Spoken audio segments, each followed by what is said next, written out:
मैं जब भी कपड़े धोकर छत पर सुखाने के लिए डालकर नीचे आती, मेरा देवर छत पर चला जाता और कई कई घंटे छत पर बैठा रहता। मैं जब कपड़े उतारने के लिए छत पर जाने लगती, तो मेरी सास मुझे आवाज देकर रोक लेती और कहती, जब तक देवर छत पर हो, तुम ऊपर नहीं जाया करो। फिर सास मुझ पर कड़ी नजर रखती और मुझे घर के कामों में लगाए रखती और सख्ती से मना करती कि छत पर ना जाना।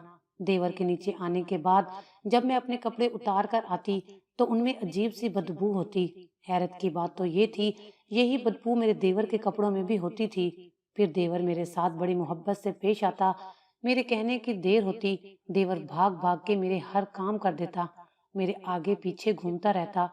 मुझे जब देवर पर शक होने लगा था, एक रोज सच जानने के लिए सास की नजरों से छुपकर मैं छत पर मोबाइल का कैमरा ऑन करके रख आई।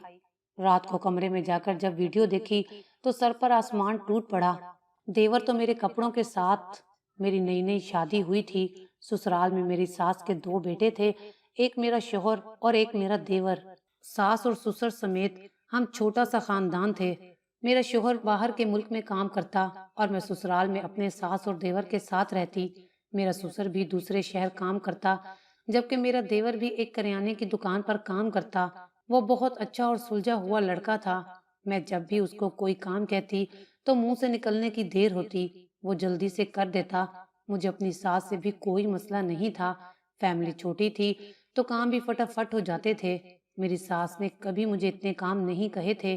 दिल करता तो खुद भी कर लेती थी, वरना मैं तो करती ही थी। बावर्ची खाने की सारी जिम्मेदारी मेरी थी, बाकी काम भी जल्दी से निपट जाते थे। कभी कभी मेरी सास भी मेरी मदद कर देती थी घर के कामों में।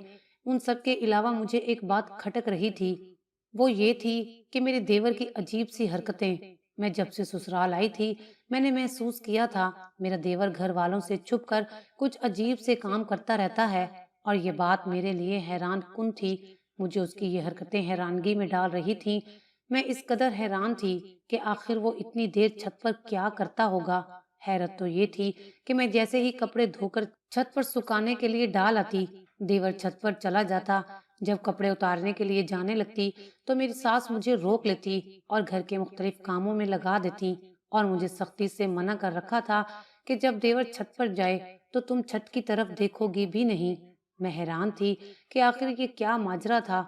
अपने देवर की हरकतों पर मुझे कुछ गड़बड़ का एहसास हुआ था। मैंने ये देखा था कि वो अच्छा और खूबसूरत नौजवान था, काम भी ठीक से करता था। भाभी, मैं बाजार जा रहा हूँ, कुछ मंगवाना है तो बता दो, मैं ला दूंगा। मैं अपनी सोचों में उलझी खाना बना रही थी, जब मेरे देवर की आवाज पर मैंने चौंक कर उसकी तरफ देखा था। मुझे वो अजीब सा लग रहा था, मतलब मुझे उसकी शख्सियत में कुछ अलग सा लगा था, मगर क्या था ये समझ नहीं आती थी। मुझे भी कुछ सामान की जरूरत थी, बावर्ची खाने का ये सामान ले आना। मैंने एक पर्ची उसके हवाले करते हुए नरमी से कहा और काम में लग गई, वरना मेरा तो दिल था अभी इससे इसकी अजीब हरकतों के बारे में सारा सच जान लूं, मगर कह ना सकती थी। मेरी नजरें उसके चेहरे पर कुछ तलाश करती रहती थी और वो पर्चा पढ़ने में मसरूफ था, मगर उसका आम सा चेहरा, उस पर कुछ भी रकम नहीं था। इसके अलावा कुछ और चाहिए तो वो भी बता दें, मैं आते हुए लेता आऊंगा। देवर ने मेरे हाथ में पर्चा वापस पकड़ाकर किचन से बाहर निकलते हुए उजलत में पूछा था, मुझे तो नहीं चाहिए, अम्मा से पूछ लो, उन्होंने कुछ मंगवाना हो तो लेते आना। मैंने हांडी में चमचा हिलाते हुए मसरूफ से अंदाज में कहा था। मैंने खाना बनाते हुए किन अखियों से अपने देवर को देखा था। मैं हैरान थी कि वो अच्छा भला था, हर काम में आगे आगे रहता था, फिर ये पुर इसरार हरकतें क्यों कर रहा था। मैं खाना बनाती हुई सोचती जा रही थी, भाभी, मेरे ये कपड़े धो देना, मुझे जरूरी काम पर जाना है। मैं घर के कामों में मसरूफ थी जब मेरे देवर ने मुझे पुकारा और एक धोने वाला सूट मेरी तरफ बढ़ा दिया। मैंने किचन का काम पूरा किया और सबके कपड़े धोने के लिए ले गई और साथ अपने देवर के दिए हुए कपड़े भी ले गई। मैं हैरत से अपने देवर के कपड़े देखने लगी, जिसमें अजीब किस्म की बदबू आ रही थी। मैं परेशान हुई थी कि यही बदबू तो मेरे कपड़ों में भी होती है। देवर छत पर बैठकर अपने और मेरे कपड़ों के साथ क्या करता था। अजीब अजीब से सवाल मेरे जहन में घूम रहे थे। आखिर ये चक्कर क्या था। मैं बहुत हैरान थी और सोच में पड़ चुकी थी, मेरा देवर छत पर क्या करता होगा। میں ہر ممکن کوشش کر رہی تھی کہ کسی طرح اس راز سے پردہ اٹھا لوں۔ میرے ذہن میں بہت سے غلط سوال بھی جنم لے رہے تھے۔ میں جوان تھی، خوبصورت تھی، میرا شوہر اور سسر گھر میں نہیں ہوتے ہیں، اور دیور کہیں میرے ساتھ نہیں نہیں، ایسا کچھ نہیں ہے۔ میں سوچتی کہ اگر ایسا کچھ ہوا تو میں کدھر جاؤں گی؟ میں تو زمانے میں کسی کو منہ دکھانے کے لائق نہیں رہوں گی۔ ایک بات یہ بھی تھی کہ جب بھی میرا دیور چھت پر ہوتا تب میری ساس مجھے چھت کی طرف دیکھنے بھی نہ دیتی۔ آج بھی کپڑے دھونے کے بعد میں کپڑے سکھانے کے لیے چھت پر ڈال آئی تھی اور دیور چھت پر جا چکا تھا۔ میری نظر دیور پر تھی۔ میں گھر کے سارے کام کر کے فارغ ہوئی اور چھت کی طرف بڑھ گئی تھی۔ ارادہ وہاں جا کر سچ جاننے کا تھا۔ میں دبے قدموں آہستہ آہستہ چھت کی طرف بڑھ رہی تھی کہ اسی وقت میری ساس کی آواز نے میرا سانس خشک کر دیا۔ کہاں جا رہی ہو؟ تمہیں کتنی بار منع کیا تھا کہ اس طرف نہیں جانا، مگر مجال ہے جو تم پر اتنا بھی اثر ہوتا ہو۔ کس مٹی سے بنی ہو؟ مجھے چھت پر جاتا دیکھ کر میری ساس غصے سے آگ بگولا ہوتی میری طرف بڑھی تھی۔ ساس کے اس رد عمل پر میں گھبرا کر جلدی سے سیڑھیوں سے نیچے اتری تھی۔ اپنی ساس کا غصہ دیکھ کر میری ٹانگیں کانپنا شروع ہو گئیں۔ مجھے سمجھ نہیں آ رہا تھا کہ میں کیا صفائی دوں۔ اس وقت مجھے کوئی بہانہ بھی نہیں سوجھا تھا کہ ساس کو بتا کر جان چھڑوا لوں۔ میری ساس میری ایک بات بھی نہیں سن رہی تھی۔ میں پریشان تھی، اپنی ساس کو دیکھتی جا رہی تھی۔ جب تمہیں 1000 بار منع کیا تھا پھر کیوں میری بات نہیں مانتی؟ میری ساس نے اپنے غصے سے ہوتے لال چہرے کے ساتھ مجھے کہا تھا۔ میں بت بنی اپنی ساس کو دیکھتی جا رہی تھی۔ اب اگر تم نے میری بات کی نافرمانی کی تو میں تمہیں تمہارے باپ کے گھر بھجوا دوں گی۔ میری ساس مجھے گھور کر دیکھتے ہوئے بولی تھی۔ میں ان کے سامنے کھڑی ان کے چہرے کی اڑی ہوئی رنگت دیکھ رہی تھی۔ مجھے ان کا یوں غصہ کرنا عجیب لگ رہا تھا۔ ان کے لہجے کی گھبراہٹ میں محسوس کر چکی تھی، اس لیے خاموشی سے کھڑی رہی تھی۔ اماں، میں تو بس کام کرنے جا رہی تھی۔ میں نے آہستگی سے اپنی ساس کو وضاحت دی، مگر وہ میری بات نہیں سن رہی تھی۔ میں آخری دفعہ بول رہی ہوں، میری بات کا انکار کیا تو اچھا نہیں ہوگا۔ میری ساس مجھے انگلی سے دھمکا کر آگے بڑھ گئی تھی۔ میں شرمندگی سے سر جھکائے وہیں بیٹھی تھی۔ اب تو میں نے ٹھان لیا تھا، اب کچھ بھی ہو جائے میں اس راز سے پردہ اٹھا کر رہوں گی۔ میں کمرے میں آ گئی، مگر میری نظریں چھت کی طرف تھیں، اور کچھ دیر بعد میرا دیور پسینے سے بھیگا ہوا نیچے کی طرف آ رہا تھا۔ نیچے اترتے ہی وہ باہر چلا گیا۔ جب میں چھت پر کپڑے اتارنے گئی تو مجھے ایسے لگا کسی نے میرے کپڑوں کے ساتھ کچھ چھیڑخانی کی ہو۔ میرے کپڑے الٹے سیدھے ہوئے پڑے تھے اور ان میں سے بدبو بھی تھی، اور بالکل یہی بدبو میرے دیور کے کپڑوں میں ہوتی تھی۔ میں کپڑے اتار کر نیچے آ گئی۔ ساس کو بھی بتانے سے ڈرتی تھی۔ میں حیران تھی، مجھ سے ماجرا سلجھ نہیں رہا تھا۔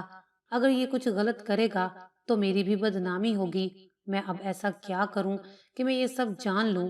اپنے کمرے میں لیٹی میں اب آگے کا منصوبہ بنا رہی تھی کہ کس طرح میں ساس کی نظروں سے اوجھل ہو کر اپنے دیور کا اور اس کے چھت پر جانے کا راز جان لوں۔ میری ساس اب ہر وقت مجھ پر نظر رکھتی تھی۔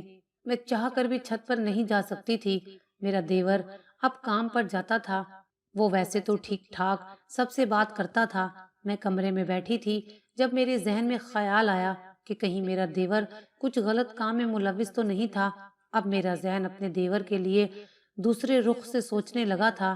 میرا دل پکا مان چکا تھا کہ میرا دیور کچھ تو غلط کر رہا تھا، اور میری ساس اس کا بھرپور ساتھ دے رہی تھی۔ میں حیران تھی کہ اگر یہ لوگ غلط کر رہے تھے تو ان لوگوں کے چہرے پر ذرا سی بھی شرمندگی یا ندامت کیوں نہیں تھی؟ نہ تو ساس کو کسی طرح کی شرمندگی تھی اور نہ ہی دیور کو۔ میں اپنی ساس کو دیکھتے ہوئے سوچ رہی تھی، کیا مائیں ایسی ہوتی ہیں جو اپنے بچوں کو غلط راستے پر ڈالتی ہیں؟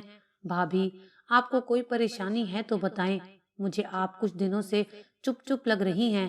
میں سب کو دوپہر کا کھانا دے کر اپنے کمرے میں آئی تو میرا دیور بھی میرے پیچھے چلا آیا۔ پہلے تو میں اسے دیکھ کر ڈر گئی تھی کہ نہ جانے کیا مسئلہ تھا اس کے ساتھ، مگر پھر اس کا اتنا اچھا رویہ دیکھ کر میں سر جھٹک کر اس کی طرف متوجہ ہو گئی تھی۔ نہیں، کوئی بات بھی تو نہیں ہے، میں تو بس ویسے ہی آرام کرنے آ گئی۔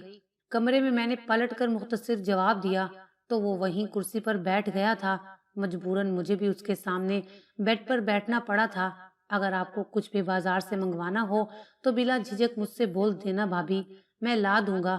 میرا دیور پہلے بھی میری ہر بات مانتا تھا، मुझे उससे कोई शिकायत नहीं थी, मगर छत पर जाने वाली बात मुझे शक में डाल रही थी, जो कि अब मेरा रवैया उसके साथ बदल चुका था। अब वो मुझे गलत इंसान लगने लगा था, इसलिए मैं उससे पहले से भी कम मुखातिब करती थी। मैंने जो मंगवाना होता वो मंगवा लेती हूँ। आपको पूछने का शुक्रिया, मैंने बेदिली से जवाब दिया था। मुझे उस वक्त उसका सच जानने के अलावा किसी बात में कोई दिलचस्पी नहीं हो रही थी, इसलिए मेरे देवर की बातें मुझे उलझन में डाल रही थीं। भाभी, मुझे आपके हाथ के दाल चावल बहुत अच्छे लगते हैं। सच में ऐसे चावल तो कोई बना ही नहीं सकता। भाभी, आप कल मेरे लिए बना दोगी? मैं अम्मा को कह देता हूँ, वो आपको कहकर बनवा देंगी। मगर मुझे लगा कि अम्मा को बुरा लगेगा मेरा आपसे फरमाइश करना, इसीलिए आपको बोलने यहाँ आ गया था। मेरा देवर शायद मेरी बेजारी समझ गया था, तभी जल्दी से असल बात पर आ गया था। उस वक्त मेरे देवर के चेहरे पर एक चमक सी थी, जैसे कोई बच्चा अपनी पसंद की चीज मांगते हुए हिचकिचाता है, लेकिन बिल्कुल वैसे ही चमक थी उसके चेहरे पर। मुझे वो उस वक्त अपने सामने बैठा एक बच्चा ही लग रहा था। मैंने मुस्कुराकर कहा, ठीक है, आज शाम को ही बना दूंगी। कोई और फरमाइश हो तो बता दो, मैं वो भी पूरी कर दूंगी। इसमें परेशानी की क्या बात थी? मैंने भी नरमी से जवाब दिया था, जिस पर वो खुश होते हुए शुक्रिया कहते हुए उठकर चला गया। मगर फिर अचानक से दिल में क्या आया था कि दरवाजे पर ही रुक गया। मुड़कर मुझे देखा और मुस्कुराकर बोला, भाभी, सच में आप बहुत अच्छी हैं, हम सबका बहुत ख्याल रखती हैं। उस वक्त मेरे देवर का चेहरा अजीब सा चमक धमक रहा था कि इस बंदे को आखिर मसला क्या था, इसका ऐसा क्या राज था जो वो सबसे छुपा रहा था। मैंने वहीं बैठे बैठे एक मंसूबा तरतीब दिया और लेट गई। मैं एक दफा तो सफाई का बहाना बनाकर छत पर जाने लगी थी, जब पकड़ी गई थी। अब मैंने मंसूबा बनाया था, जिसे दिल में दोहराते हुए मैं सोने के लिए लेट गई। सुबह आंख खुली तो वक्त काफी हो चुका था। सुबह की चाय वगैरह मेरी सास बना लेती थी, इसलिए मैं आराम से ही उठती थी। आज भी मैं अपने वक्त पर उठी और सीधी किचन में चली गई। वहां आकर मैंने अपने लिए चाय बनाई और वहीं बैठकर पीने लगी। चाय खत्म करने के बाद मैंने किचन साफ किया और फिर नाश्ते की तैयारी करने लगी। इस दौरान भी मेरा ध्यान अपने देवर की तरफ ही था। मैं तरह तरह की बातें जहन में सोचती जा रही थी, मगर समझ कुछ नहीं आ रहा था। आखिर मामला क्या हो सकता है? हो सकता था कि मैं ही गलत हूँ और वैसा ना हो जैसा मैं सोच रही थी। उस वक्त मेरा दिल इस हद तक अपने देवर को गलत मान चुका था कि मुझे तोहमत लगाने पर अल्लाह ताला का अजाब भी भूल चुका था। मैं हर कीमत पर अपने देवर का राज जानना चाहती थी। एक बार भी नहीं सोचा था कि हो सकता है वो गलत ना हो और मामला कुछ और हो। मैं इस राज को जानने के पीछे सही गलत सब भूल चुकी थी। सबको नाश्ता करवाने के बाद मैं किचन में खड़ी थी, जब मेरा देवर मेरे पास आया और अकीदत से मेरा शुक्रिया अदा किया था। शुक्रिया भाभी, आपने मेरी फरमाइश पूरी कर दी। मैं आपका बहुत शुक्रगुजार हूँ। मैंने कल भाई से भी बात की थी, उनको बताया था कि तुम बहुत अच्छी हो और मेरी हर बात मानती हो। देवर मेरी तरफ देखते हुए मुस्कुरा कर बोल रहा था। वो ही रात वाली चमक थी उसकी आंखों में। मैं हैरान सी उसे देखती जा रही थी। ये बंदा मेरी समझ से बाहर था। मैं जितना इसको समझाने की कोशिश कर रही थी, उतना ही उलझ रही थी। तुम ना बहुत अच्छी हो, अब आगे से भी वही पकाना जो मैं कहूँगा। ठीक है भाभी, मैं उसे जवाब देने ही लगी थी कि ऐन उसी वक्त मेरी सास आ गई और मेरे देवर को खींचकर अपने पास ले गई। मैं उसके चेहरे को गौर से देख रही थी, मगर मेरे पल्ले कुछ ना पड़ा था। आज तो मैं सब सच जानकर ही सांस लूंगी। मैंने खुद से अहद किया और जल्दी जल्दी हाथ चलाकर काम खत्म करने लगी थी। काम खत्म करने के बाद दोपहर का वक्त हो चुका था। मैं अभी कमरे में जाने ही लगी थी, जब मेरी सास अपना दुपट्टा संभालती हुई मेरी तरफ आई। बहू, मैं ये जरा सा साथ वालों के घर जा रही हूँ। पड़ोसन ने किसी जरूरी काम से बुलाया है। अब हम साए हैं, बंदा ना जाए तो अच्छा नहीं लगता। मेरी सास ने मसरूफ से अंदाज में दुपट्टा ओढ़ते हुए मुझे बताया और दरवाजे की तरफ बढ़ गई थी। बहू, दरवाजा बंद कर लेना, तुम घर पर अकेली हो, बाकी सब काम पर जा चुके हैं, मुझे थोड़ी देर हो जाएगी। मेरी सास दरवाजे के पास आकर रुकी और मुझे हिदायत देकर और दरवाजे से बाहर निकल गई। अपनी सास के जाते ही मैंने जल्दी से कपड़े धोए और सुखाने के लिए छत पर डाल आई और फिर अपने देवर के कमरे की तरफ चली गई। मुझे आज हकीकत से पर्दा उठाना था, मगर जैसे ही मैंने उसका कमरा खाली देखा, सुकून की सांस ली थी। अब मैं अपना काम आराम से कर सकती थी। میں گھر کے کاموں میں مصروف ہو گئی۔ جب ٹائم دیکھا تو کافی ہو گیا تھا۔ میری ساس کا بھی آنے کا وقت ہو رہا تھا اور دیور کا بھی۔ وہ روزانہ کسی بھی وقت اپنے کام سے گھر آ جاتا۔ جب کام سے گھر آتا تو کمرے میں جانے کی بجائے سیدھا چھت پر چلا جاتا۔ اس لیے تو میں سچ جاننے کے لیے اس کے پیچھے لگی تھی اور کل کپڑے دھونے کی بجائے آج ہی دھو ڈالے تھے۔ کمرے میں آتے ہی میں نے اپنا فون اٹھایا اور اس کا کیمرہ آن کیا، اس کی ویڈیو شروع کی اور بھاگتی ہوئی چھت پر چلی آئی۔ چھت پر آ کر میں نے ادھر ادھر دیکھا اور فون چھپانے کے لیے کوئی چیز تلاش کرنے لگی۔ اسی وقت دروازے پر دستک ہوئی۔ میں گھبرا سی گئی تھی، میرے چہرے پر پسینہ چمک اٹھا تھا۔ میں نے جلدی سے فون وہاں رکھے گلدان میں اس طرح سے چھپایا کہ کسی کو بھی شک نہ ہو اور میرا بھی کام ہو جائے۔ میں نے فون چھپایا اور بھاگتی ہوئی نیچے آئی، پھر دروازہ کھولا۔ کہاں تھی تم؟ کب سے دروازہ بجا رہی ہوں، سنائی نہیں دیتا کیا؟ بہری ہو تم؟ مجھے دیر سے دروازہ کھولنے پر میری ساس نے ٹھیک ٹھاک سنائی تھی، پھر وہ چپ چاپ اندر چلی گئی۔ ان کے جانے پر میں نے سکھ کا سانس لیا۔ میں جلدی سے اپنے کمرے میں آ گئی۔ محلے سے آ کر میری ساس آرام کر رہی تھی، میں بھی کچھ دیر کے لیے لیٹ گئی۔ اسی وقت میرا دیور گھر میں داخل ہوا تھا۔ وہ آندھی طوفان کی طرح وہ گھر میں داخل ہوا اور بھاگتا ہوا چھت پر چلا گیا۔ کچھ ہی دیر بعد میری ساس بھی اس کے پیچھے بکھلاتی ہوئی چھت پر چلی گئی۔ میں خاموشی سے کمرے میں لیٹی سب دیکھ رہی تھی۔ کچھ ہی دیر بعد میرا دیور چھت سے نیچے آیا تو پسینے سے شرابور تھا۔ میں بے صبری سے اپنی ساس کا نیچے آنے کا انتظار کر رہی تھی۔ جب میری ساس نیچے آئی تو وہ اپنے کمرے میں جانے کی بجائے وہیں سین میں بیٹھ گئیں۔ مجھے آج اپنی ساس پر بہت غصہ آ رہا تھا۔ پہلے تو وہ سیدھا اپنے کمرے میں چلی جاتی تھی، مگر آج وہیں سین میں بیٹھ گئی تھی۔ میں ہاتھ مسل کر رہ گئی تھی۔ تبھی میری ساس نے مجھے آواز دی اور چائے کا کہتی ہوئی اپنے کمرے کی طرف چلی گئی۔ میری تو خوشی کا ٹھکانہ نہیں تھا۔ ان کے جاتے ہی میں چھت سے دھلے ہوئے کپڑے اتارنے چلی گئی۔ وہیں بڑے گلدان سے اپنا فون اٹھایا۔ آج بھی میرے کپڑوں میں وہی بدبو آ رہی تھی۔ میں نے کپڑے اٹھائے اور سیدھا کمرے میں آ کر ہی سانس لیا۔ فون کو کمرے میں چھپا کر پھر سے کچن میں آ گئی۔ ساس کے لیے چائے بنا کر ان کو دے آئی۔ بہو، آج کھانا جلدی بنا لینا، میرا بیٹا کام سے تھکا ہوا آیا ہے، اس لیے کچھ اچھا سا بنا دو۔ میرا بیٹا بول رہا تھا، اماں بھوک لگی ہے۔ میں اپنی ساس کے کمرے سے نکلنے لگی تھی جب ساتھ ہی ساس نے آج جلدی کھانا بنانے کا بول دیا تھا۔ میں جی کہتی ہوئی پھر سے کچن میں آ گئی تھی۔ کھانا بناتے ہوئے بھی میرا خیال موبائل کی طرف تھا جس میں میرے دیور کا سچ قید ہو چکا تھا۔ اب میں جلدی ہاتھ چلا رہی تھی تاکہ کام جلدی ختم ہو اور میں جلدی کمرے میں جاؤں۔ کھانا بنا کر سب کو دیا اور خود سب سمیٹ کر اپنے کمرے میں چلی آئی۔ کمرے کا دروازہ بند کر کے میں نے جلدی سے فون کا لاک کھولا اور وہ ویڈیو چلا دی۔ جیسے جیسے ویڈیو چل رہی تھی، سامنے کا منظر دیکھ کر میرے سر پر تو آسمان گر پڑا تھا۔ میرے چہرے کا رنگ فک ہو چکا تھا جبکہ میری ٹانگیں کانپ رہی تھیں۔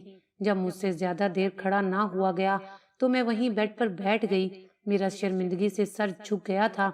سامنے ویڈیو میں میرا دیور نظر آ رہا تھا۔ وہ بری طرح سے تڑپ رہا تھا جس کی وجہ سے اس کا پورا وجود پسینے سے بھیگا ہوا تھا۔ پھر اچانک سے اس نے اپنی جیب سے سگریٹ اور چمکیلے سے کاغذ نکالے اور میرے کپڑوں کے پیچھے بیٹھ کر کچھ کرنے لگا۔ بس مجھے دھواں اڑتا ہوا دکھائی دے رہا تھا۔ کچھ ہی دیر میں میری ساس بھی ویڈیو میں نظر آئی تھی۔ وہ میرے دیور کو بری طرح سے ڈانٹ رہی تھی۔ میرے دیور نے جلدی سے اپنا کام کیا اور پھر میری ساس نے اسے کوئی دوائی کھلائی تھی جو میرا دیور آرام سے کھا گیا تھا۔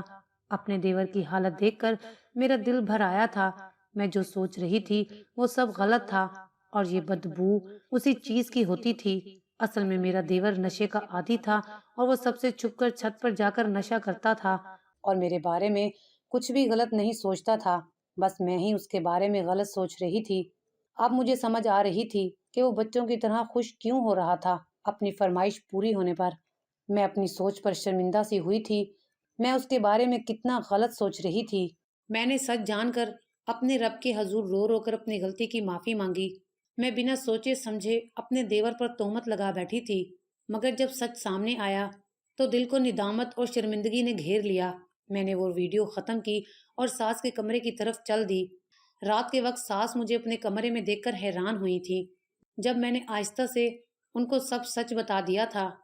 میرے سچ جاننے پر وہ شرمندگی سے سر جھکا گئی تھی۔